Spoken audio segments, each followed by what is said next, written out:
আচ্ছা, তো দেখো, আরহেনিয়াস সমীকরণটি হলো লগ কে মাইনাস ইয়ে 2.303 আর ইন্টু 1/t লগ এ।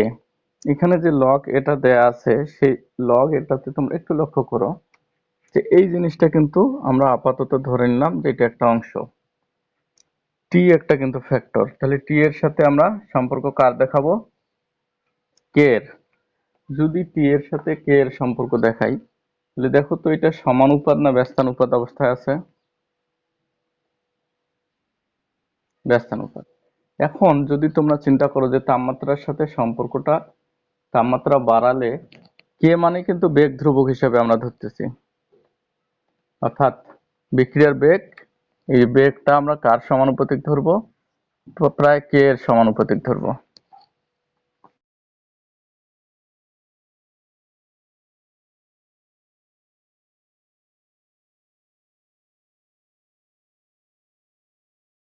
ধরে নিচ্ছি এই সমানুপাত। তাহলে বেগ বাড়া মানে কে বাড়া। তাহলে কে এর সাথে টি এর আমরা এখন সম্পর্ক যদি বের করতে যাই, তাহলে আমরা বুঝে যাব যে যদি এটা সমানুপাত অর্থ বোঝায়, তবে এটা কি হবে? যে বেগের সাথে তাপমাত্রার সম্পর্কটা সমানুপাত, অর্থাৎ তাপমাত্রা বাড়লে বিক্রিয়ার বেগ বাড়বে। তো এই জায়গায়, তো এই অংশটা কি বুঝছো তোমরা?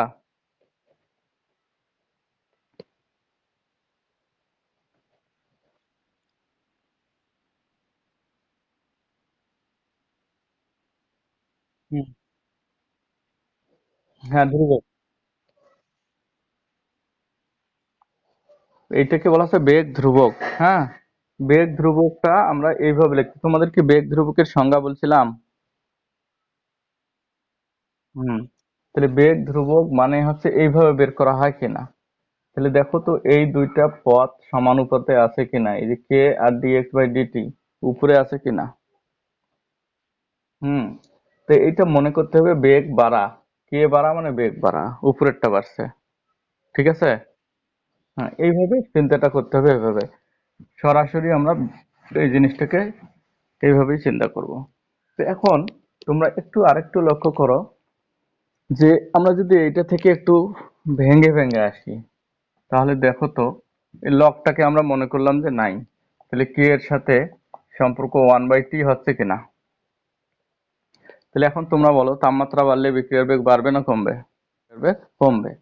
কিন্তু এই সামনে একটা মাইনাস চিহ্ন আছে। এখন আমরা চিন্তা করি এইখানে যদি 1/t, হ্যাঁ, এইটা যদি 1 ডিগ্রি হয় তাপমাত্রা, তাহলে মানটা 1। যদি 1/t যদি হয় 10 ডিগ্রি, তাহলে মানটা হবে 0.1। এখন তোমরা দেখো যে এই ঋণাত্মক চিহ্নটা দেয়া আছে, এই ঋণাত্মক চিহ্নটা যদি সামনে দেই আর এরও সামনে যদি দেই, তাহলে এই ঋণাত্মক চিহ্ন -1 আর পয়েন্ট -0.1 কোনটা বড়?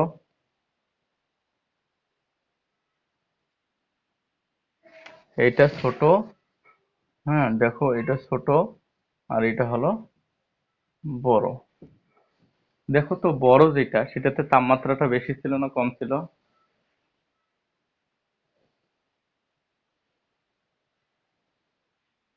বেশি ছিল। তাহলে এ থেকে কি প্রমাণ হলো? যে তাপমাত্রা বাড়লে বিক্রিয়ার বেগ বাড়ে। ক্লিয়ার? তাপমাত্রা বাড়লে, বলো। ঋণাত্মক মানে বিপরীত। এইটাতে এক প্রকার বিপরীত আছে, বিপরীতের আবার বিপরীত। তাহলে বিপরীত বিপরীত মিলে কি হয়? দুইটা বিপরীত একসাথে যুক্ত হলে কি হয়? ধনাত্মক হচ্ছে কিনা? পজিটিভ ভ্যালুতে আসতেছে।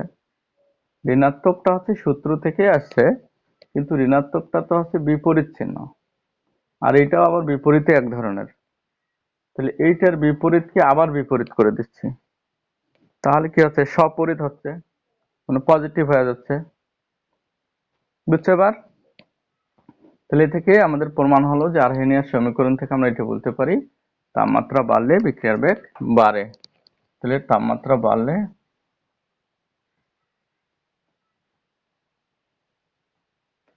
বেগ বাড়বে। এই হলো প্রমাণিত, আমাদের তাপমাত্রার সাথে বেগের সম্পর্ক আমরা পেয়ে গেলাম। তো আমি বিক্রিয়ার বেগের উপর প্রভাব বিস্তারকারী কয়েকটা নিয়ামকের কথা বলছিলাম, তাই না?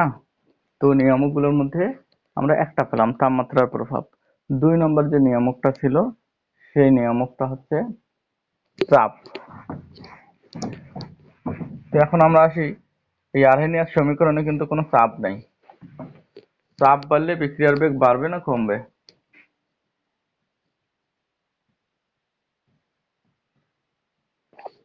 চাপ বাড়লে বিক্রিয়ার বেগ বাড়বে না কমবে, বলো? গ্যাসীয় বিক্রিয়কের ক্ষেত্রে, বুঝছো? শুধুমাত্র গ্যাসীয় বিক্রিয়ক হলে এই চাপের প্রভাব থাকে। বিক্রিয়ক হলে চাপের প্রভাব থাকে।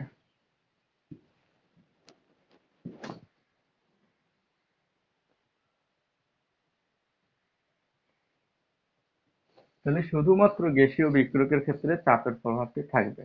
তো এখন আমরা যদি বলি তাহলে কি প্রভাব থাকবে, এটা একটু চিন্তা করতে হবে। যদি বিক্রিয়ক অণুগুলোর মধ্যে সংস্পর্শ বেশি হয়, মানে যত কাছাকাছি থাকবে বিক্রিয়ার বেগ তত বাড়বে না কমবে? গ্যাসীয় অণুগুলো বিক্রিয়া ঘটার 1 নম্বর শর্তই হচ্ছে বিক্রিয়ক অণুগুলোকে সংস্পর্শে আসতে হবে। যত বেশি সংস্পর্শে আসবে একটার সাথে আরেকটার, স্পর্শ বেশি হবে বা সংঘর্ষ বেশি হবে, বিক্রিয়ার বেগ তত বাড়বে না কমবে? তত তত বাড়বে, এটা মাথায় রাখতে হবে। বিক্রিয়ক অণুগুলো যত বেশি কাছাকাছি আসবে বিক্রিয়ার বেগ তত বাড়বে। তাহলে যদি আমরা চিন্তা করি যে নাইট্রোজেন এটাও গ্যাস, হাইড্রোজেন এটাও গ্যাস, এই দুইটাই গ্যাস। এখন এদের ক্ষেত্রে যদি আমরা উভমুখী দেখাই, এই যে জিনিসটা তৈরি হলো উৎপাদ অ্যামোনিয়া, সেটাও কিন্তু গ্যাস। এখন আমরা যদি এই মাধ্যমটাকে চাপ দেই, ধরে নিলাম যে এই একটা সিলিন্ডারের মধ্যে, পিস্টনের মধ্যে এখানে গ্যাস আছে। চাপ দিলে কি হবে? এই দেখো, চাপ বাড়ালে আয়তন কমে, চাপ বাড়ালে এটার আয়তন কমে যাবে। হ্যাঁ, কমবে। চাপ বাড়ালে আয়তন কমে। আচ্ছা, তো আয়তন যখন কমে যাবে তখন অণুগুলো কাছাকাছি থাকবে, আয়তন কমে, ফলে অণুগুলো কি হয়? গ্যাসীয় অণুগুলো কাছাকাছি চলে আসে।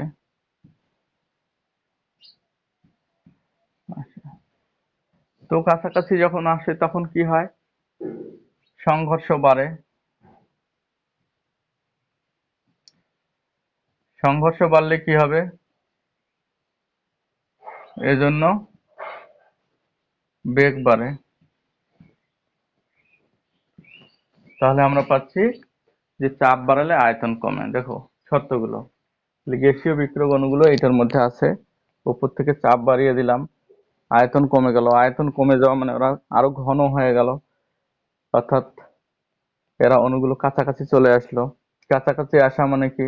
সংঘর্ষ বেড়ে গেল। সংঘর্ষ বাড়া মানে যত বেশি সংঘর্ষ হবে বিক্রিয়ার বেগ তত বেড়ে যাবে। তাহলে সহজ কথা, যে গ্যাসীয় যদি বিক্রিয়ক হয়, বিশেষ করে সাম্যাবস্থাটা যদি গ্যাসীয় হয়, তাহলে এই চাপের প্রভাবটা সবচেয়ে বেশি কার্যকর। ওকে, তাহলে চাপ বাড়ালে বিক্রিয়ার বেগ বাড়ে, এটা সব সময় প্রযোজ্য। আর চাপ বাড়ালে তোমাদের সাম্যাবস্থা, অর্থাৎ এদিকে অনুসংখ্যা বেশি, ওইদিকে সরে যাবে, এদিক থেকে এদিকে আসবে, এটা আলাদা জিনিস। এটা হচ্ছে চাপের উপর সাম্যাবস্থার প্রভাব, বা সাম্যাবস্থার উপর চাপের প্রভাব। তাহলে কোনো একটা বিক্রিয়া সাম্যাবস্থায় আছে, চাপ বাড়ালে সেই বিক্রিয়াটা এইদিকে যাবে না এদিকে যাবে, সেইটা নির্ভর করতেছে, কিন্তু বিক্রিয়ার বেগ সবসময় বাড়বে। তাহলে চাপ বাড়ালে বিক্রিয়ার বেগ বাড়ে। সাম্যাবস্থা কোন দিকে যাবে এটা আমরা একটু পরে আমরা আলোচনা করব। এর পরবর্তীতে আমরা আসি 3 নম্বর নিয়ামক কি ছিল?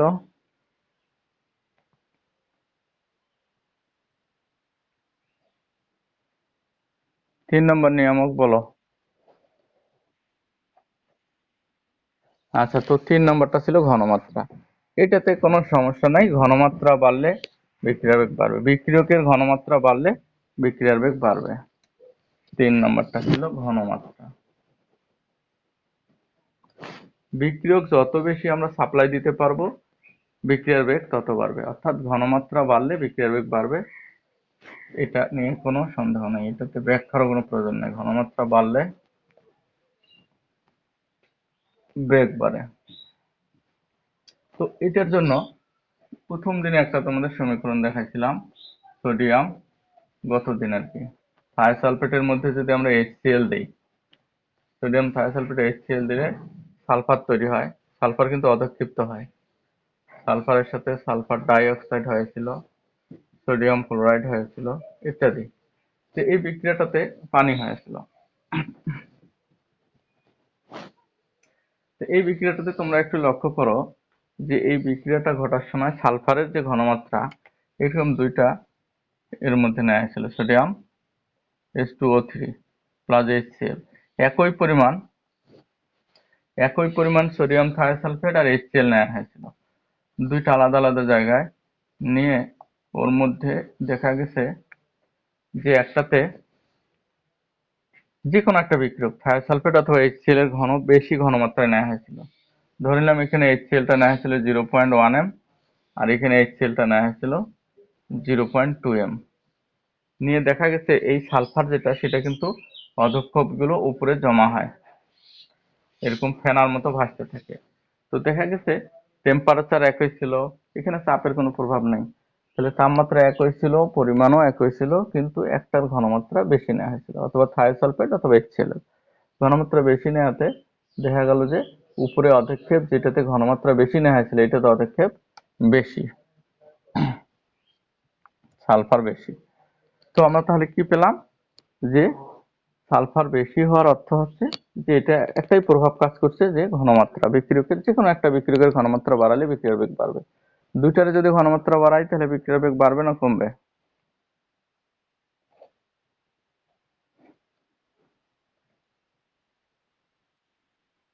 আরো বেশি বাড়বে।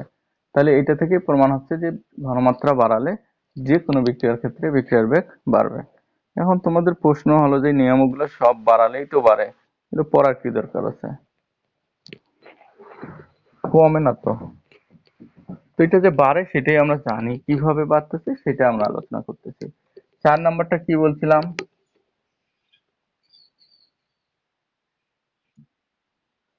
প্রভাবক।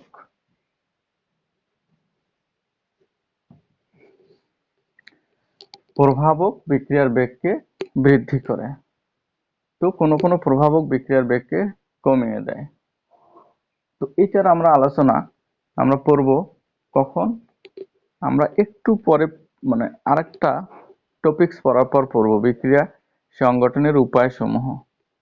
সেগুলোর ক্ষেত্রে আমরা প্রভাবকের প্রভাবটা ডিটেলস ব্যাখ্যা করব। তো আপাতত আমরা মনে রাখবো যে প্রভাবকগুলো কয়েক প্রকার আছে: ধনাত্মক প্রভাবক, ঋণাত্মক প্রভাবক, অটো প্রভাবক, আবিষ্ট প্রভাবক, এই 4 প্রকার। তো যে কোনো প্রভাবকের ক্ষেত্রে যেমন ধনাত্মক প্রভাবক দিলে বিক্রিয়ার বেগ বাড়ে, ঋণাত্মক প্রভাবক ব্যবহার করলে কমে, আর অন্য দুইটার ক্ষেত্রে সাধারণত বাড়ে। তাহলে এই প্রভাবক বিক্রিয়ার বেগকে যে বাড়িয়ে দেয়, কিভাবে বাড়ায়, কোন থিওরিতে এরা আসলে বাড়ানোর কাজটা করে, সেটার ব্যাখ্যাটা আমরা সক্রিয়ণ শক্তি ও অবস্থান্তর অবস্থা এই দুইটা তত্ত্ব না পড়ার পর আমরা বলতে পারবো না। যে কারণে এখন বললেও তোমরা হয়তো কম বুঝবা, এই জন্য আমি ওইটার জন্য ওয়েট করব। তাহলে প্রভাবক এর প্রভাবটা আমরা একটু পরে আলোচনা করতেছি। তো এরপরে আসি, মনে করো 4 নাম্বার। 5 নাম্বার হলো আলো। কোনো কোনো বিক্রিয়ার ক্ষেত্রে আলোর প্রভাব রয়েছে।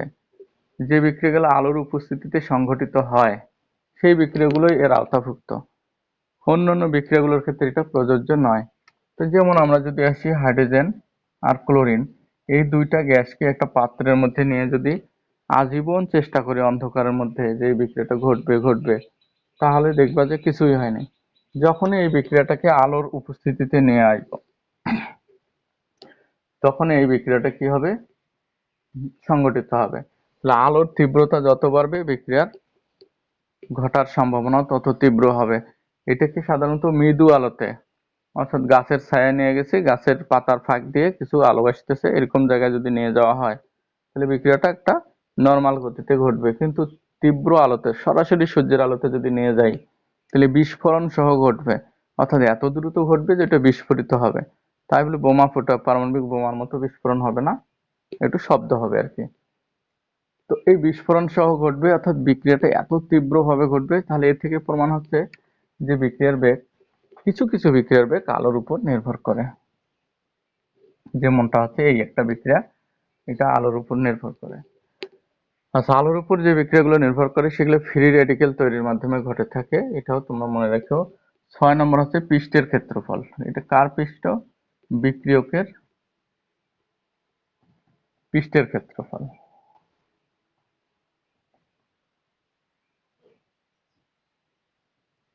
তো এটা হলো বিক্রিয়কের পৃষ্ঠের ক্ষেত্রফল। যদি আমরা চিন্তা করি যে বিক্রিয়কের পৃষ্ঠটা কি জিনিস, তো বিক্রিয়কের পৃষ্ঠ যদি আমরা চিন্তা করতে যাই, পৃষ্ঠ মানে কি? তার পৃষ্ঠতল, অর্থাৎ বডির বাইরের অংশ। তো যদি বাইরের অংশ বাড়ে, তাহলে পৃষ্ঠের ক্ষেত্রফল বাড়লে বিক্রিয়ার বেগ বাড়বে। বিক্রিয়ক পৃষ্ঠের ক্ষেত্রফল বাড়লে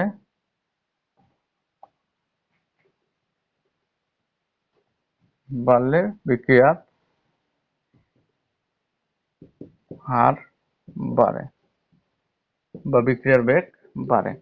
তো এটা আমরা কিভাবে এখন প্রমাণ করতে পারি? এটা প্রমাণ করার একটা সহজ উপায় আছে। তোমরা বাসায় দুইটা বোতল নেবা, সাদা বোতল, পরিষ্কার বোতল নিয়ে বোতলের মধ্যে ধরে নিলাম এই একটা বোতল নিলাম, বোতলের মুখটা এই, আরেকটা বোতল একই মানের বোতল, দেখতে একই না হলেও কিন্তু ধরে নিবা যেটা একই রকম। দুইটা বোতল নিলাম, এটা ছোট বড় হয়েছে কিন্তু তোমরা নেওয়ার সময় সমান বোতল নেবা। নিয়ে এই বোতলের মধ্যে তোমরা ক্যালসিয়াম কার্বনেট নেবা, চুনা পাথর। কিন্তু ক্যালসিয়াম কার্বনেটটা একটা বোতল, আর এর মধ্যে HCl দেবা। এটার মধ্যেও ক্যালসিয়াম কার্বনেট নেবা আর HCl যোগ করবা। তবে একটার মধ্যে ক্যালসিয়াম কার্বনেটের গুঁড়া, ক্যালসিয়াম কার্বনেটটা গুঁড়া করে নেবা, এটা নেবা দানা।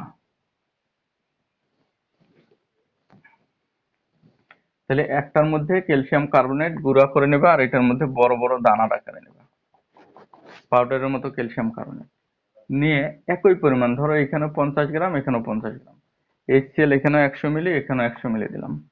তাহলে সমান পরিমাণে এটা ধরলাম 50 গ্রাম, এটা 100 মিলি, এটাও এখানে 50 গ্রাম, এটা নিলাম 100 মিলি। সবকিছুই একই সময়ে নিতে হবে, একইভাবে নিতে হবে। নিয়ে এর মুখে একটা বেলুন লাগিয়ে দিতে হবে, বেঁধে দিতে হবে। এর মুখে একটা বেলুন বেঁধে দিতে হবে। দিয়ে কিছুক্ষণ পর, 5 বা 10 মিনিট পর দেখবা এই বেলুনটা যদি এতটুকু ফুলে ওঠে, এই বেলুনটা এত বড় ফুলে উঠেছে। হ্যাঁ, এটার মধ্যে বেলুনে গ্যাস, কি gas? Carbon die oxide gas. তাহলে বিক্রিয়াটা হচ্ছে ক্যালসিয়াম কার্বনেট প্লাস HCl বিক্রিয়া করে calcium chloride plus carbon die oxide plus পানি। এই যে কার্বন ডাই অক্সাইড গ্যাসটি হলো, সেই গ্যাসটি বোতলের মুখে ওরা কিন্তু বের হয়ে যাবে। যাওয়ার সময় এখানে বেলুনকে কম ফুলিয়েছে, এখানকার বেলুনকে বেশি ফুলিয়েছে। এখন দেখো সবকিছুই সমান সমান নিয়েছি, একই সাথে নিয়েছি, কোনো তফাৎ নেই। কিন্তু তফাৎ কোন জায়গায়? এই জায়গায় ছিল বড় বড় দানা, এই জায়গায় ছিল ক্যালসিয়াম কার্বনেটের গুঁড়া। তাহলে এ থেকে একটা জিনিস প্রমাণ হলো যে দানা বা আকারে বড় অবস্থায় থাকলে বিক্রিয়ার যে বেগ বা বিক্রিয়া যত গতিতে ঘটবে, গুঁড়া অবস্থায় থাকলে বিক্রিয়ার গতি তত বাড়বে। তো এখন দানা আর গুঁড়ার মধ্যে তফাৎটা কি? তফাৎ একটাই, যে দানাগুলোর ক্ষেত্রে পৃষ্ঠের ক্ষেত্রফলের পরিমাণ কম, গুঁড়াগুলোর ক্ষেত্রে পৃষ্ঠের ক্ষেত্রফলের পরিমাণ বেশি। তো তোমাদেরকে কিছু কিছু ট্যাবলেট আছে, অ্যান্টাসিড ট্যাবলেট, কিভাবে খেতে বলা হয় বলো তো দেখি? চিবিয়ে খাইতে বলে, না পানি দিয়ে খেতে বলে, না চুষে খেতে বলে? চিবিয়ে বা চুষে খেতে বলে, তাই না? আচ্ছা, তারপরে হচ্ছে কিরমির ট্যাবলেট, এটাও কিন্তু চুষে খেতে বলে বা চিবিয়ে খেতে বলে। ওইটাকে কিন্তু পানি দিয়ে খেতে বলে না। তাহলে যদি আমরা ট্যাবলেটটা চুষে খাই বা চিবিয়ে খাই, তাহলে ওইটা গুঁড়া হয়ে পাউডার হয়ে পানির সাথে, মুখের পানির সাথে মিশে গিয়ে পেটের ভিতরে যাবে। গোটা যদি গিলে খাই, তাহলে দানা আকারে চলে গেল। তাহলে গুঁড়া অবস্থায় যে হারে অ্যাকশন দেখাতে পারবে পেটের মধ্যে, হয়তো গ্যাস্ট্রিকের ব্যথা প্রচন্ড খুব দ্রুত কাজ করবে, চুষে খেলে বা চিবিয়ে খেলে গুঁড়া হয়ে যাবে। কিন্তু গোটাটায় খেলে ওই সেরকম ওই বেলুনটা যেমন ছোট্ট হয়েছে, বিক্রিয়ার হারটা ওইরকম হবে। পেটের মধ্যে যে অ্যাসিড গুলো হবে তার সাথে বিক্রিয়া করবে স্লো গতিতে, ব্যথা কিন্তু কমবে না, হয়তো কমলেও সময় লাগবে হয়তো। কতক্ষণে তোমার ওই ট্যাবলেট, হ্যাঁ, গলে যাবে ততক্ষণ অ্যাসিড আবার তৈরি হবে। পেটের মধ্যে তো অনবরত অ্যাসিড হচ্ছে, পাকস্থলী হচ্ছে অ্যাসিডের কারখানা। তো এটা আমরা পেলাম যে গুঁড়া হলে পিষ্টের ক্ষেত্রফল সেটার ক্ষেত্রে বেশি হয়। তাহলে গুঁড়া বা মিহি চূর্ণ হলে পিষ্টের ক্ষেত্রফল বাড়বে, এটার প্রমাণটা এখন আমরা দেখি। এই যে ডাস্টারটা আমার কাছে দেখতে পাচ্ছ, এই ডাস্টারটার পৃষ্ঠ কয়টা আছে?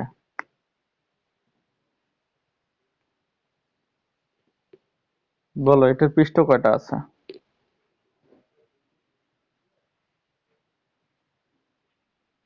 6টা পৃষ্ঠ আছে, তাই না?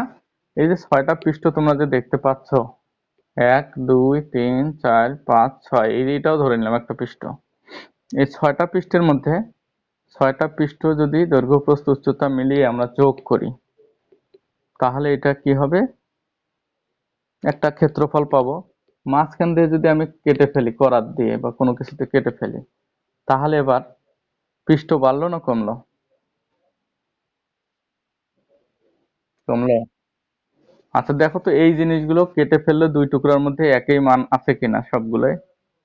কেটে ফেললেও তো আছে, কিন্তু মাঝখান থেকে কাটার ফলে দুইটা পৃষ্ঠ বের হলো কিনা, এরকম দুইটা পৃষ্ঠ বের হবে কিনা? এইটা আর এটা তো আছেই, মাঝখান থেকে কাটার ফলে এর একটা পৃষ্ঠ এর একটা পৃষ্ঠ বাড়লো কিনা? কিন্তু এগুলো তো ঠিকই আছে, দুইটার মধ্যে যোগ করলে একই হবে কিনা? কেটে দুই টুকরা, দৈর্ঘ্য কমলে তো দুইটা মিলে তো দুইটার মধ্যে তো দৈর্ঘ্যটা সমান আছে, আছে না? ঠিক আছে। তাহলে এই জিনিসটা প্রথম অবস্থায়, গোটা অবস্থায় আমি চিন্তা করলাম এর মোট পৃষ্ঠের ক্ষেত্রফল 1 2 3 4 5 6টা যা আছে এটা হিসাব করে নিলাম। মাঝখান দিয়ে কেটে দুই টুকরা করলাম, করলে দুইটা টুকরা হলো। কিন্তু টুকরা দুইটা হলেও এই জিনিসগুলো তো দুইটা টুকরার মধ্যে সব আগের মতোই আছে। মাঝখান দিয়ে কাটার ফলে এর একটা মাথা বের হলো, এর একটা মাথা বের হলো, এই দুইটা মাথা অতিরিক্ত যোগ হলো কিনা? যোগ হবে। তাহলে পৃষ্ঠ বাড়লো না কমলো? ক্ষেত্রফল বাড়বে, মোট ক্ষেত্রফল দুইটার মিলে বেড়ে যাবে। ওইটাকে যদি আরো আমি টুকরা করি তাহলে আরো পৃষ্ঠ বাড়বে কিনা দুইটা? তাহলে এই জিনিসটাকে আমি যত বেশি কাটবো, গুঁড়া করব বা টুকরা করব, তত পৃষ্ঠ এর বাড়তেই থাকবে। তাহলে পৃষ্ঠর ক্ষেত্রফল এখানে গুঁড়া করলে পৃষ্ঠের ক্ষেত্রফল বাড়তেই থাকবে, অনেক বেশি হবে। একটা তোমরা যদি সহজ একটা জিনিস দেখো, ভাত খাওয়ার সময় যদি ভুল করে কেউ ভাতের একটা দলা নিয়ে নেয়, যে না এটা আমি খেতে পারবো, দেখতে ছোট, ভেঙে যদি তুমি এবার দেখো যে বিরাট বড়, মানে ছোট দলাটা বিরাট অনেকটা জায়গা দখল করছে প্লেটের, অনেকগুলো ভাত হয়ে গেছে। এটাও যদি না বোঝো, তাহলে তোমাদের সহজ উপায়, এখন ওই শুষ্ক মৌসুম জমিতে যাবা, যে একটা শুকনা মাটির দলা নিবা বড়, নিয়ে প্রথমে গামছার মধ্যে নিয়ে গামছাটা বেঁধে যেই দাগ পর্যন্ত আসলো ওইটা একটা পেন মার্কার দিয়ে দাগ দিয়ে দিবা, সাইন পেন দিয়ে। তারপর ওই মাটির দলাটা ওই গামছার মধ্যে ভেঙে গুঁড়া করবা, করে আবার গামছাটা দিয়ে দেখবা যে ওই মাটির দলাটা আগে যে পর্যন্ত দাগ সে কাভার করছিল, এবার ওই দাগ বাদ দিয়ে অনেক উপর দিয়ে দাগ হয়েছে, অর্থাৎ ওই গামছার মধ্যে অনেক জায়গা সে দখল করছে। গামছাটা মেলানোর পর দেখবা যে অনেক বড় জায়গা সে দখল করছে, আগের চেয়ে প্রায় দ্বিগুণ জায়গাও দখল করতে পারে। তাহলে পৃষ্ঠের ক্ষেত্রফল কত গুণ বাড়ে, ক্ষেত্রফল কত গুণ বাড়ে, এর থেকেই প্রমাণ হয় যে পৃষ্ঠের ক্ষেত্রফল যত বাড়বে বিক্রিয়ক অণুগুলো এসে তত বেশি ধাক্কার জায়গা পাবে, সংঘর্ষের জায়গা পাবে, ফলে বিক্রিয়ার বেগ বাড়বে। ক্লিয়ার? তাহলে পৃষ্ঠের ক্ষেত্রফল বাড়লে বিক্রিয়ার বেগ বাড়ে। তো আমাদের মোটামুটি এগুলো হলো, আরো কিছু শর্ত আছে, এগুলো আমাদের পড়ার মধ্যে আসে না। পরবর্তীতে আমরা চলে আসি বিক্রিয়া সংঘটনের উপায়সমূহ। বিক্রিয়া সংঘটিত হওয়ার উপায়, অর্থাৎ বিক্রিয়া কি কি কৌশলে ঘটে সেই বিষয়টা।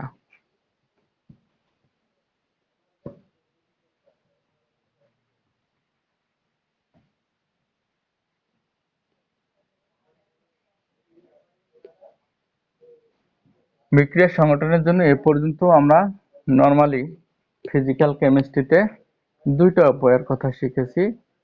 তো তাও আবার হচ্ছে গ্যাসীয় বিক্রিয়কের ক্ষেত্রে, অন্যগুলোর হিসাব বাদ দাও, যে গ্যাসীয় বিক্রিয়কের ক্ষেত্রে বিক্রিয়া ঘটার দুইটা উপায়ের কথা উল্লেখ করা হয়েছে। এই দুইটা উপায়ই হচ্ছে অনেক পুরাতন ধ্যান ধারণা। প্রথমত হচ্ছে সংঘর্ষ তত্ত্ব,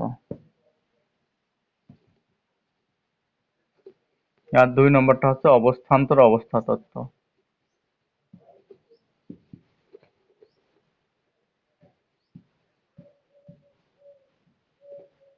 তাহলে এই দুইটা তত্ত্ব তাহলে বিক্রিয়া সংঘটিত হওয়ার উপায়সমূহ হচ্ছে সংঘর্ষ তত্ত্বের মাধ্যমে, অর্থাৎ সংঘর্ষের মাধ্যমে, আর একটা অবস্থান্তর অবস্থা সৃষ্টির মাধ্যমে ঘটে থাকে। তো প্রথমত আমরা আসি সংঘর্ষ তত্ত্ব নিয়ে আলোচনা করি। সংঘর্ষ তত্ত্বটা আসলে কি জিনিস, এটা আমরা আগে আলোচনা করব। তাহলে 1 নম্বর তত্ত্ব আমরা আলোচনা করি। এই তত্ত্বের 3টা মূল কথা আছে। বিক্রিয়ক অণুগুলো পরস্পরের মধ্যে অনবরত সংঘর্ষের মাধ্যমে বিক্রিয়াটি সংঘটিত হয়। তাহলে এই তত্ত্বের মূল কথাটা হলো 1 নম্বর, বিক্রিয়ক অণুগুলো অনবরত নিজেদের মধ্যে সংঘর্ষে লিপ্ত হয়, যে কারণে বিক্রিয়া ঘটে।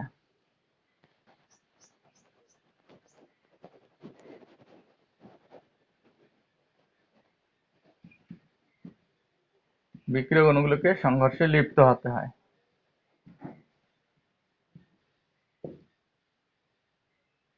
এটা হলো তত্ত্ব।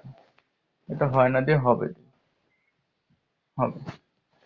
2 নম্বর হচ্ছে বিক্রিয়াটি ঘটতে গেলে 1 নম্বরে কি বলা হলো যে বিক্রিয়ক অণুগুলোকে অনবরত সংঘর্ষে মারামারিতে লিপ্ত হতে হবে, তাহলে একটা বিক্রিয়া ঘটবে।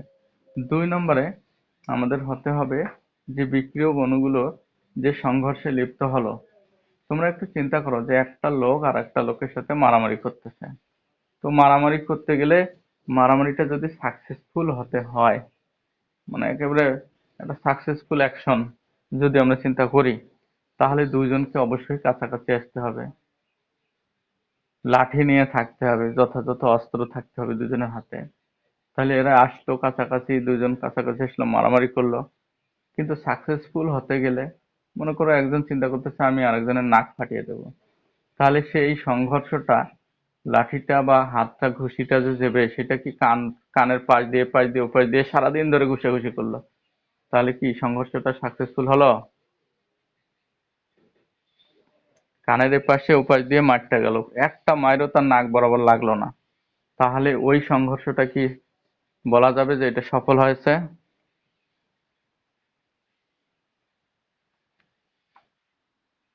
তাহলে কখনোই সফল হবে না। তাহলে সংঘর্ষে লিপ্ত অণুগুলোকে নির্দিষ্ট দিক বরাবর সংঘর্ষটি হতে হবে। হ্যাঁ,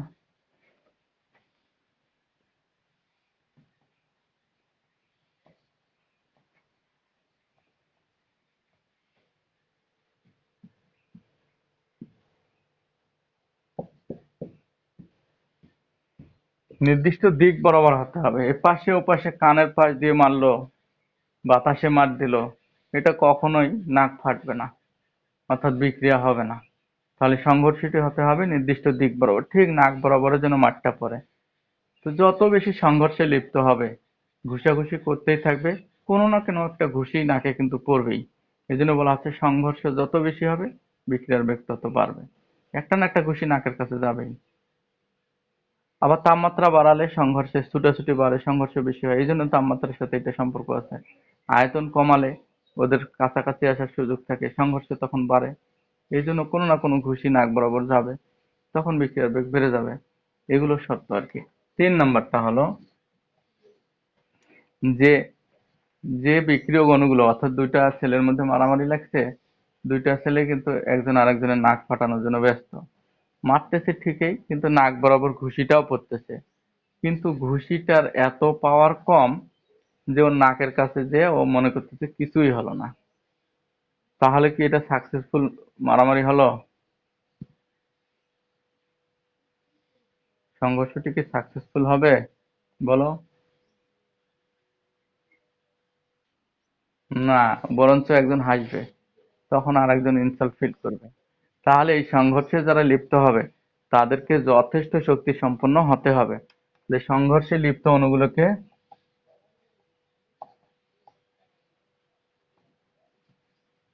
অণুগুলোকে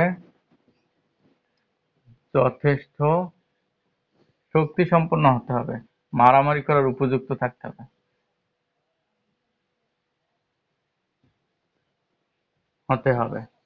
সংঘর্ষ তত্ত্বের মোটামুটি তিনখানা কথা তোমরা মনে রাখবা যে এইভাবে সংঘর্ষ তত্ত্বটা ব্যাখ্যা করা হয়েছে। এর আরো চিত্র সহ ব্যাখ্যা করার কথা, কিন্তু এটা আসলে তেমন গুরুত্বপূর্ণ না। ওই তিনটা সব লাইন মনে রাখলেই হয়ে যাবে। এর পরেরটা খুব গুরুত্বপূর্ণ, ওইটাতে আমরা আসবো একেবারে সম্পূর্ণ কোমর বেঁধে। তাহলে তার পরবর্তী তত্ত্বটার নাম কি ছিল বলো? তো আমি আরেকবার বলি যে বিক্রিয়া সংঘটিত হওয়ার যে উপায়গুলো সেগুলো হচ্ছে সংঘর্ষ তত্ত্ব। তো সংঘর্ষ তত্ত্ব অর্থাৎ এটা সহজ কথা, এই তত্ত্ব অনুসারে বিক্রিয়া কিভাবে ঘটে থাকে, তিনটি মূল কথা। বিক্রিয়ক অণুগুলোকে পরস্পরের সংঘর্ষে, অনবরত পরস্পরের সংঘর্ষে লিপ্ত হতে হবে।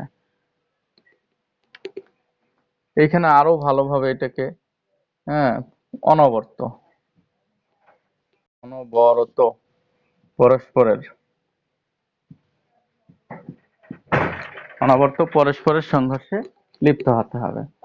তারপরেরটা হচ্ছে যে 2 নম্বর হচ্ছে সংঘর্ষটি নির্দিষ্ট দিক বরাবর হতে হবে। নির্দিষ্ট দিক মানে যাকে মারতে যাবে তার দিক বরাবর, আমাদের দিক বরাবর হলে কাজ হবে না, তাহলেই সংঘর্ষটা সাকসেসফুল হওয়ার সম্ভাবনা থাকবে। 3 নম্বর হচ্ছে সংঘর্ষে যে মারামারিতে যে লিপ্ত হবে তাদেরকে অবশ্যই যথেষ্ট শক্তি থাকতে হবে, মারামারি করার উপযুক্ত হতে হবে, তাহলেই আমাদের একটা সাকসেসফুল বিক্রিয়া ঘটবে। এটা আমার কথা না, এই তত্ত্বটা যে দিয়েছে তার কথা। তাহলে এরপরে আমরা চলে আসি অবস্থান্তর অবস্থা তত্ত্ব। এই তত্ত্বটা থেকে কিছু প্রশ্ন বের হবে হয়তো।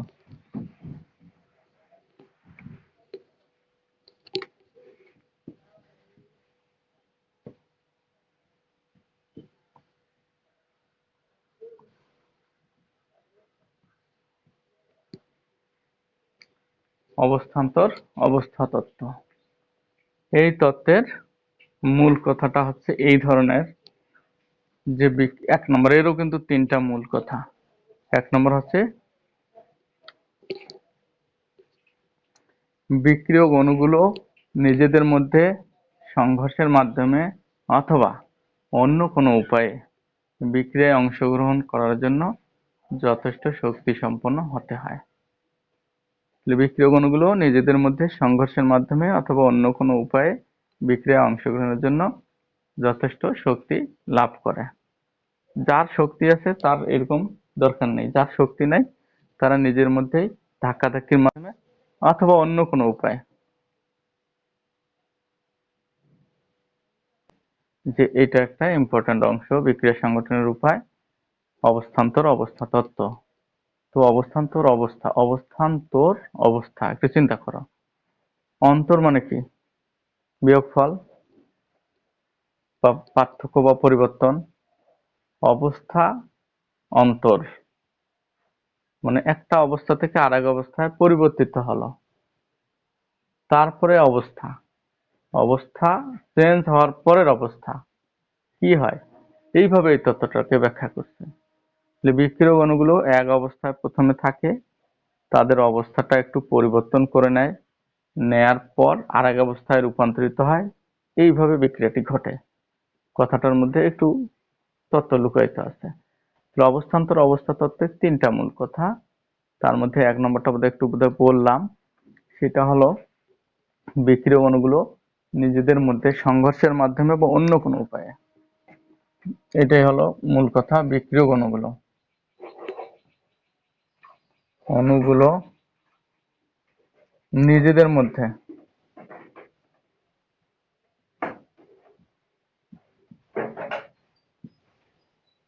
সংঘর্ষের মাধ্যমে অথবা অন্য উপায়ে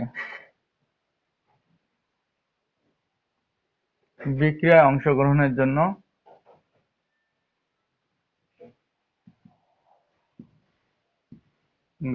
জন্য যথেষ্ট শক্তি লাভ করে।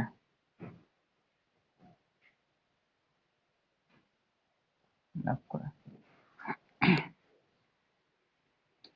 তারপরে বিক্রিয়ায় অংশগ্রহণের জন্য তাদের মধ্যে যে শক্তি থাকে অর্থাৎ গড় গতিশক্তি অপেক্ষা অতিরিক্ত যে শক্তিটা লাভ করতে হয়। এখন তোমাদের প্রশ্নটা হতে পারে যে এখানে বিক্রিয়ায় অংশগ্রহণ করার জন্য আবার শক্তি লাভ করে কিভাবে, ধাক্কাধাক্কির মাধ্যমে কেমন করে শক্তি লাভ করে। তোমরা যদি একটু চিন্তা করো যে কোনো একটা উঁচু ব্রিজ আছে,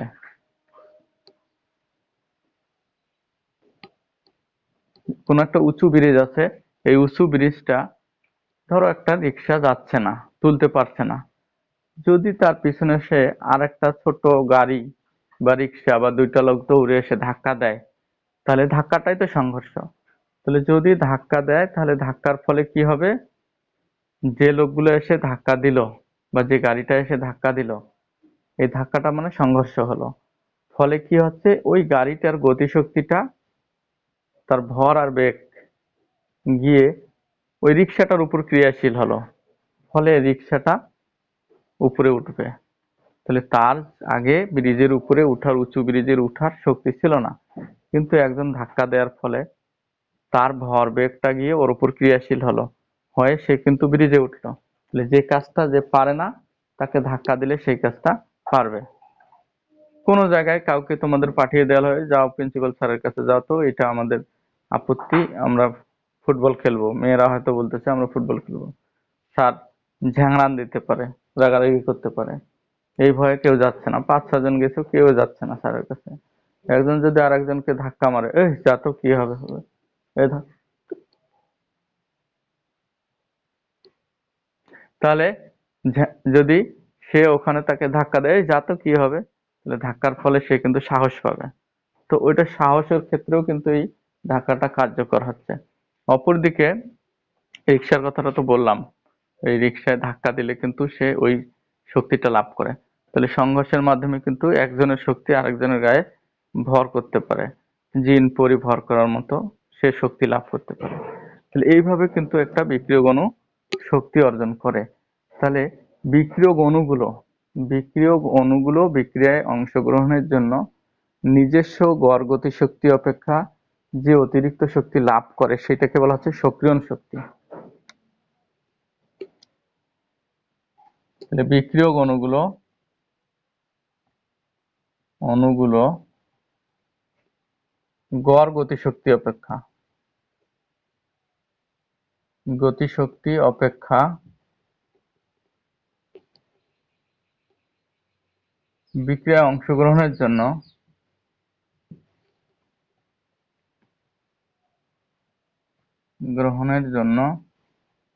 ন্যূনতম যে শক্তি লাভ করতে হয়, ন্যূনতম যে শক্তি লাভ করে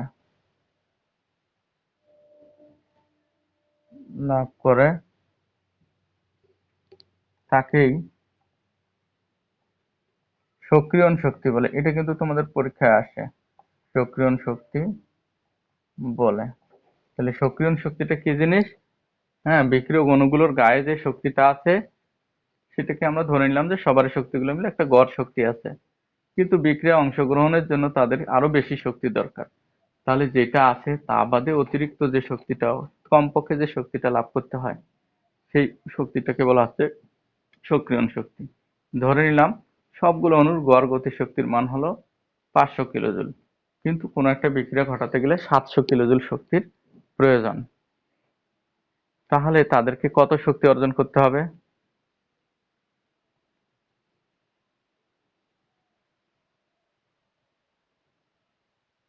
বলো?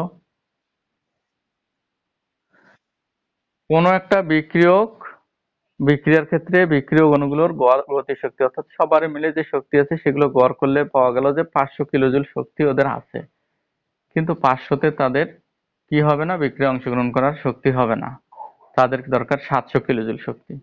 তাহলে তাদেরকে অতিরিক্ত আরো বিক্রিয়ায় অংশগ্রহণের জন্য কত শক্তি অর্জন করতে হবে? 200 কিলোজুল শক্তি অর্জন করতে। ওই 200 কিলোজুলটার নামে হচ্ছে সক্রিয়ণ শক্তি। তাহলে যেটা অর্জন করতে হবে সেটাকে বলা হচ্ছে সক্রিয়ণ শক্তি। আর সক্রিয়ণ শক্তি সম্পন্ন অণুগুলোকে সক্রিয় অণু বলে। সক্রিয়ণ শক্তি সম্পন্ন অণুকে সক্রিয়ণ শক্তি সম্পন্ন অণুকে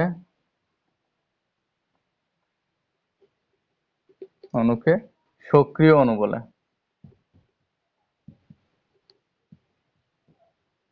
তাহলে যে অণুগুলো সক্রিয়ণ শক্তি লাভ করে তারা কিন্তু সক্রিয় অণু। সক্রিয় অণু সরাসরি বিক্রিয়ায় অংশগ্রহণ করতে পারে। যতক্ষণ অণুগুলো সক্রিয় হবে না বিক্রিয়ায় অংশগ্রহণ, ততক্ষণ ওদের নিশ্চিত হবে না। তাহলে সক্রিয় অণুগুলো বিক্রিয়ায় অংশগ্রহণ করে। এবার আসলো সক্রিয় অণু শুধুমাত্র, শুধু সক্রিয় অণুই বিক্রিয়ায় অংশগ্রহণ করে।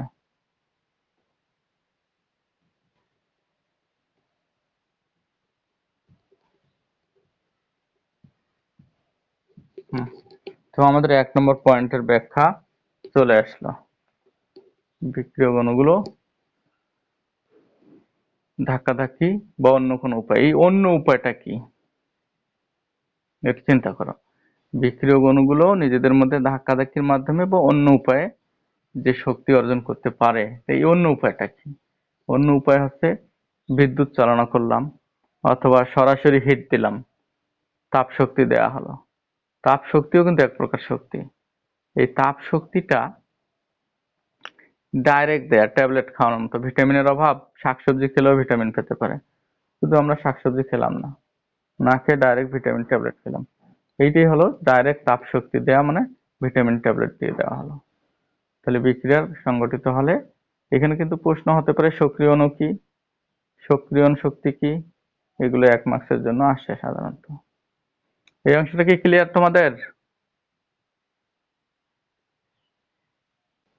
পরের পয়েন্টটার নাম হবে একই, সক্রিয়ণ শক্তি সম্পন্ন অণুগুলো। 2 নম্বরে আমরা আসি। তাহলে যে অণুগুলো সক্রিয়ণ শক্তি লাভ করছে তাদেরকে বলা হচ্ছে সক্রিয় অণু। তাহলে সক্রিয়ণ শক্তি সম্পন্ন অণুগুলো, বিক্রিয়ক অণুগুলো, সক্রিয়ণ শক্তি সম্পন্ন বিক্রিয়ক অণুগুলো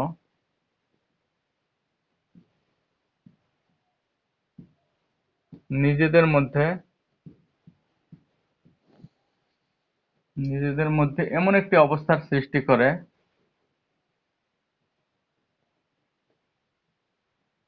নিজেদের মধ্যে এরা ধাক্কাধাক্কির মাধ্যমে, বিক্রিয়ক অণুগুলো এমন একটি অবস্থার সৃষ্টি করে যেখানে পুরাতন বন্ধনগুলো ভাঙ্গন এবং নতুন বন্ধন গঠন সৃষ্টি করে, যেখানে পুরাতন বন্ধন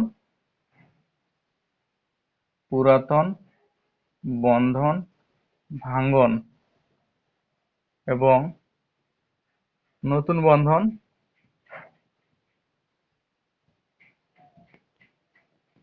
গঠন শুরু হয়।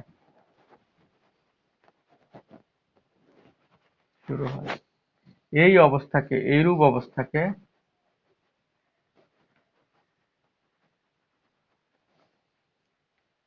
অবস্থাকে অবস্থান্তর অবস্থা বলে।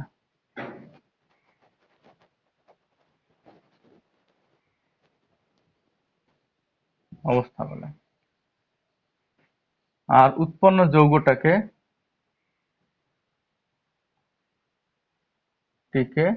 অবস্থান্তর জটিল বলে। তাহলে একটু লক্ষ্য করো যে আমরা 2 নম্বর পয়েন্টে পাচ্ছি যে সক্রিয়ণ শক্তি যে অণুগুলো লাভ করছে তাদেরকে তো সক্রিয় অণু বলে। তাহলে এই অণুগুলো, বিক্রিয়ক অণুগুলো নিজেদের মধ্যে ধাক্কাধাক্কি হোক, যেভাবেই হোক, এমন একটা অবস্থার সৃষ্টি করে যেখানে পুরানো বন্ধনগুলো ভেঙে যাওয়া শুরু হয় এবং নতুন বন্ধন গঠন শুরু হয়। তাহলে যে অবস্থাটাতে পুরাতন বন্ধন ভাঙতেছে, নতুন বন্ধন গঠন হচ্ছে, এই অবস্থাটার নাম হচ্ছে অবস্থান্তর অবস্থা। আর এই অবস্থান্তর অবস্থায় যে যৌগটা পাওয়া যায় সেটা হচ্ছে অবস্থান্তর জটিল যৌগ। এই যৌগটির সুস্থিতি খুব কম। এই যৌগটির সুস্থিতি কম। ক্লিয়ার এই অংশটা?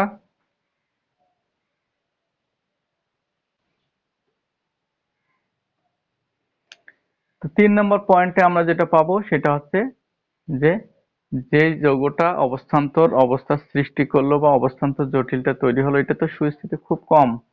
এই অবস্থান্তর জটিলটি দ্রুত তার শক্তি নির্গমন ঘটায়, অর্থাৎ সে সর্বোচ্চ শক্তি ধারণ করে।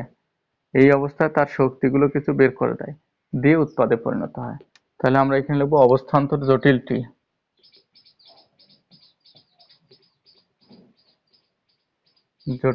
দ্রুত শক্তি নির্গমনের মাধ্যমে।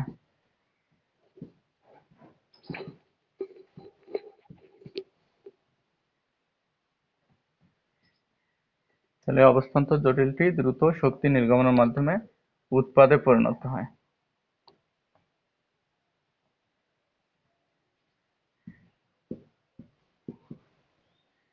এই হলো শেষ পয়েন্ট। তাহলে দ্রুত শক্তি নির্গমনের মাধ্যমে কি, আমরা আগেই 1 নম্বর পয়েন্টে দেখেছি যে বিক্রিয়ক অণুটি অণুগুলোর সংঘর্ষের মাধ্যমে বা অন্য উপায়ে শক্তি লাভ করলো, তার মানে ওদের শক্তি অনেক বেশি।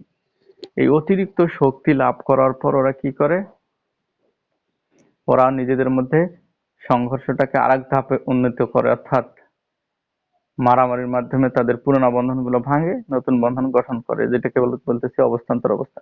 এই অবস্থায় ওদের মধ্যে সর্বোচ্চ শক্তি ধারণ করা থাকে। এই অবস্থা বেশিক্ষণ টিকে থাকে না, দ্রুতই এই অবস্থা থেকে তাদের কিছু শক্তি বের হয়ে যায়, তারা উৎপাদে পরিণত হয়। তো এখন আমরা এরকম একটা উদাহরণে আসি, ব্যাখ্যায়। যেমন আমরা এরকম দিতে পারি, তাহলে 3টা পয়েন্ট হয়ে গেল, অবস্থান্তর অবস্থা তত্ত্বটা আমাদের মূল থিওরিটা আলোচনা হলো।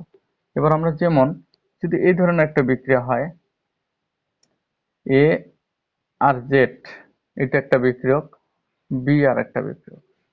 তো এইটা বিক্রিয়াটা হচ্ছে এ আর বি তৈরি হবে আর জেড হবে, ধরে নিলাম এই একটা বিক্রিয়া। তো এই বিক্রিয়াটা আমরা যদি এইভাবে দেখাই, অবস্থান্তর অবস্থার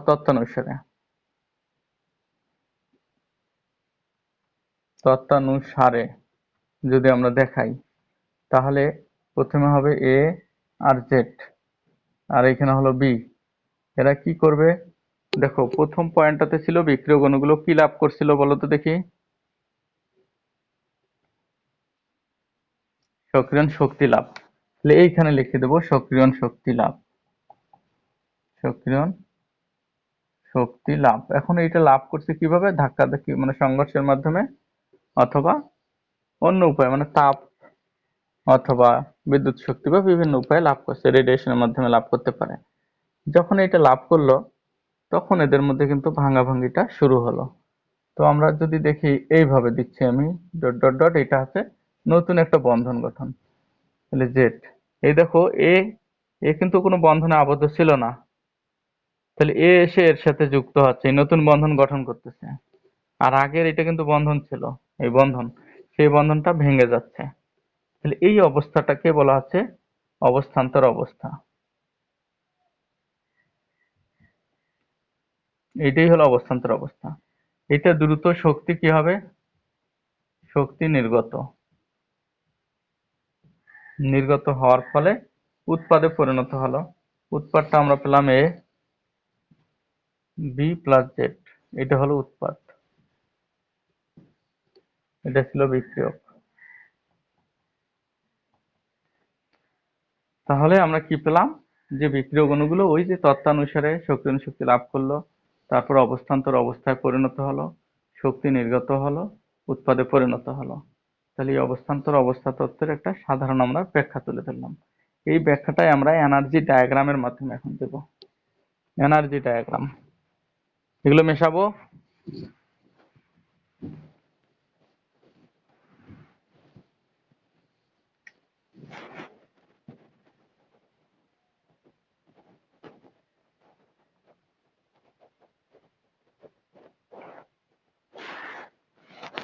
তো এনার্জি ডায়াগ্রামের মাধ্যমে যদি আমরা দিতে চাই, মানে শক্তির চিত্র, এই এই জিনিসটাই কিন্তু আমরা সেখানে তুলে ধরবো। তোমাদের একটু মনে রাখতে হবে, এনার্জি ডায়াগ্রামে আমরা যদি এটা দিতে চাই, তাহলে দেখো এটা হচ্ছে শক্তি, স্থিতি শক্তি বলতে পারি। হ্যাঁ, স্থিতি শক্তি। এটাকে আমরা কিলোজুল পার মল ইত্যাদি দিয়ে ব্যাখ্যা করতে পারি। কিলোজুল পার মল এভাবে দেখাতে পারি। আর এই পাশে আছে বিক্রিয়া অক্ষ বা বিক্রিয়ার অগ্রগতিও আমরা বলতে পারি।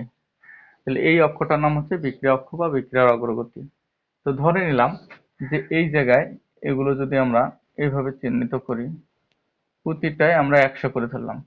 প্রথমটা হচ্ছে 100 কিলোজুল, 200 কিলোজুল, 300, 400, 500, 600, 800। তো আমি 800 কিলোজুল পর্যন্ত এখানে দেখাচ্ছি। তো আমরা প্রথমে মনে করে নেই যে এ জেড একটা বিক্রিয়ক আর বি একটা বিক্রিয়ক। এদের নিজেদের প্রথম অবস্থায় গড় গতিশক্তির বা স্থিতি শক্তিটার মান ছিল এই যে 300 কিলোজুল দেখতেছো, এই জায়গায় ছিল।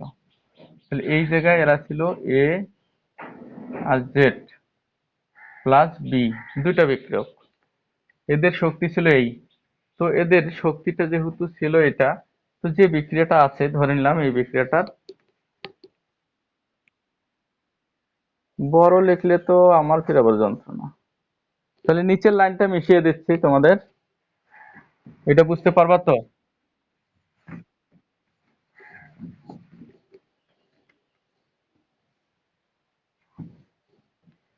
এই পাশে ছিল স্থিতি শক্তি, এটাকে বলছিলাম স্থিতি শক্তি। এটাকে আমরা কিলোজুল পার মোল, দেখতে না পেলে বলবা। এই পাশে বিক্রিয়া অক্ষ বা বিক্রিয়ার অগ্রগতি, বিক্রিয়া অক্ষ দেখতে পাচ্ছ এবার? এখন আমরা এটাকে যদি, এটা 100 100 করে দিলাম, 100, 200, 300, 400, 500, এবার কমে গেল। তো এটা 100 kilojoule, 200 kilojoule, 300 kilojoule, 400 kilojoule, 600 kilojoule পর্যন্ত আমি দেখাচ্ছি। এবার দেখা যাচ্ছে লেখাগুলো?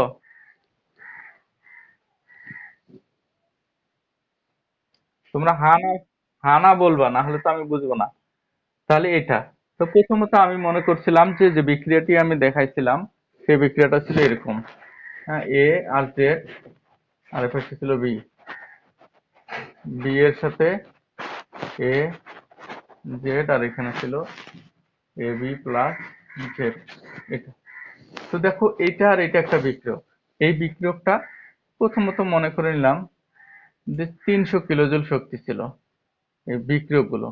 তাহলে এ জেড ছিল আর ছিল বি, এটা কিন্তু বিক্রিয়ক, এই বিক্রিয়ক। এদের যে শক্তি ছিল এই শক্তিতে আসলে বিক্রিয়া সংঘটিত হতে পারে না, এই যেটা আমি ব্র্যাকেটে লিখলাম।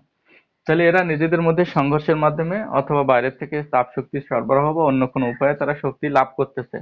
তাহলে এদের এই শক্তিটা ক্রমান্বয়ে এরা লাভ করতেছে। এই ধরো শক্তি কিন্তু বেড়ে যাচ্ছে, দেখো এটা এই দিকে যাচ্ছে, মানে বিক্রিয়া অক্ষের দিকে যাচ্ছে, অর্থাৎ বিক্রিয়াটা ঘটার অগ্রগতি হচ্ছে। এরকম যেতে যেতে যখনই তারা 600-র কাছাকাছি চলে গেল, বেশিও হতে পারে কমও হতে পারে, তাহলে তারা যখন 600-র কাছাকাছি চলে গেল, তখন তারা কিন্তু অবস্থান্তর অবস্থা সৃষ্টি করলো।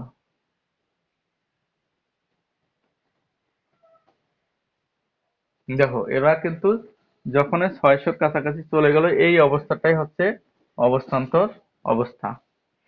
তারপর এই অবস্থা তো টিকে থাকে না, এদের শক্তিগুলো পড়ে গেল, তারা মনে করে নিলাম যে এই সোজা আসতেছে, এটা উৎপাত। তাহলে এইটা হবে আমাদের এ বি আর হলো জেড, এই উৎপাতটা আমরা পেলাম।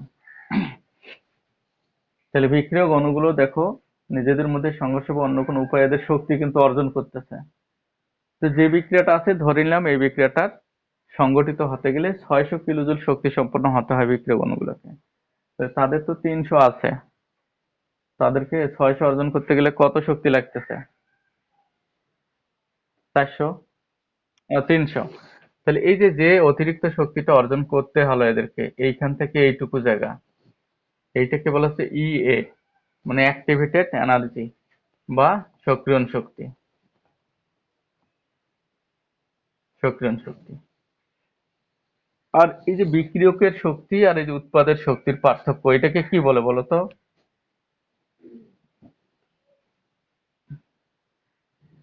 এটাকে বলা হচ্ছে ডেল এইচ, বিক্রিয়া তাপ।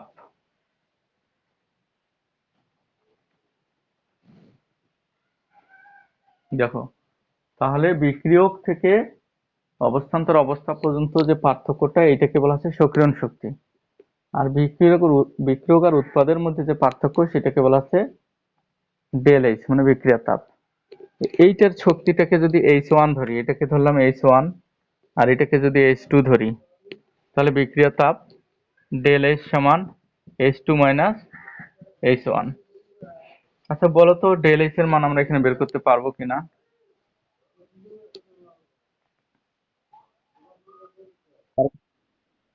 আচ্ছা, তো 100 মানে 200 বিয়োগ 300, তাহলে 200 বিয়োগ 300 সমান মাইনাস 100 কিলো জুল পার মোল। আমরা এটা লিখতে পারি। এই বিক্রিয়াটার বিক্রিয়া তাপের মান মাইনাস 100 কিলো জুল পার মোল। এই বিক্রিয়াটা তাপ উৎপাদী না তাপ হারি?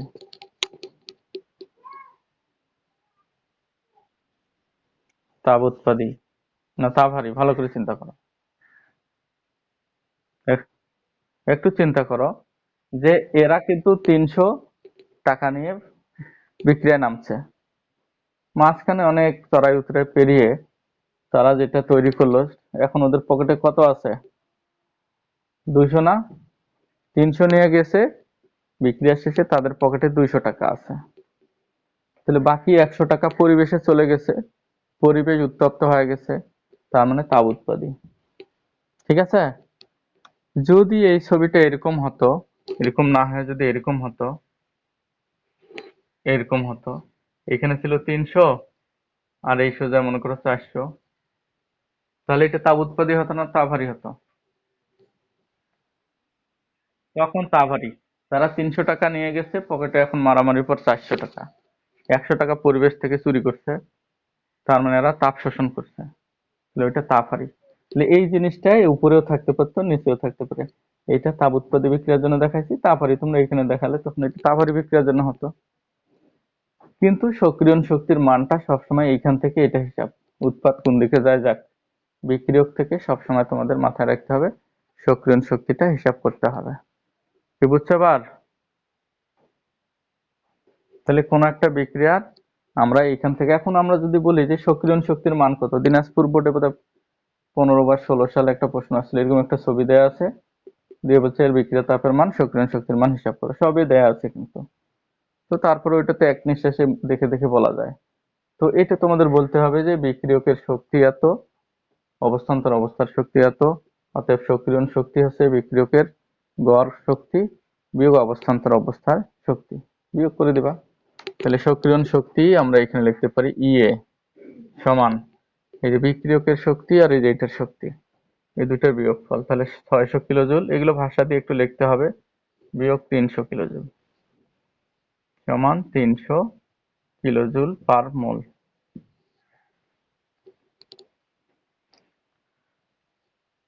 তো এই প্রসঙ্গ শেষ। এটা তোমাদের তাপ উৎপাদী হলে কেমন ডায়াগ্রাম হবে, তাপ হারি হলে কেমন ডায়াগ্রাম হবে, এটা তোমাদের আমার মনে হয় তোমরা দেখলে বুঝতে পারবা।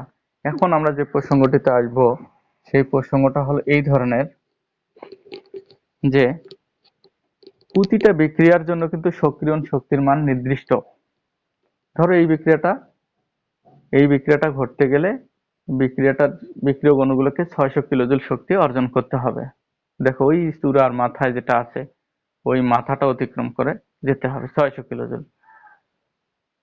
তো যদি এটা আরো 100 বেড়ে যায়, সক্রিয়ণ শক্তির মান যদি বেড়ে যায়, সক্রিয়ণ শক্তি যদি বাড়ে কোনো একটা বিক্রিয়ার, তাহলে চূড়াটার মাথা আরো উপরে উঠবে।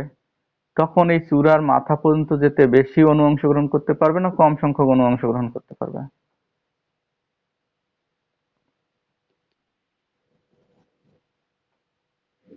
হুম? কম। তাহলে কম সংখ্যক অণু অংশগ্রহণ করবে।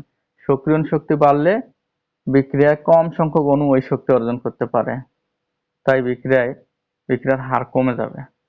আবার সক্রিয়ণ শক্তি যদি কমে, অর্থাৎ মনে করো এই চূড়ার মাথাটা এই দিক দিয়ে ঘুরে আসতেছে, তাহলে এই পরিমাণ শক্তি বেশি অণু অংশগ্রহণ করতে পারবে, যে কারণে তখন বিক্রিয়ার বেগ বাড়বে। তাহলে সক্রিয়ণ শক্তির সাথে বিক্রিয়ার বেগের কি সম্পর্ক, এটা মনে হয় এর পরের দিনের লেকচারে আলোচনা করব। তো আপাতত তোমাদের আজকে এই পর্যন্তই রেখে দেই।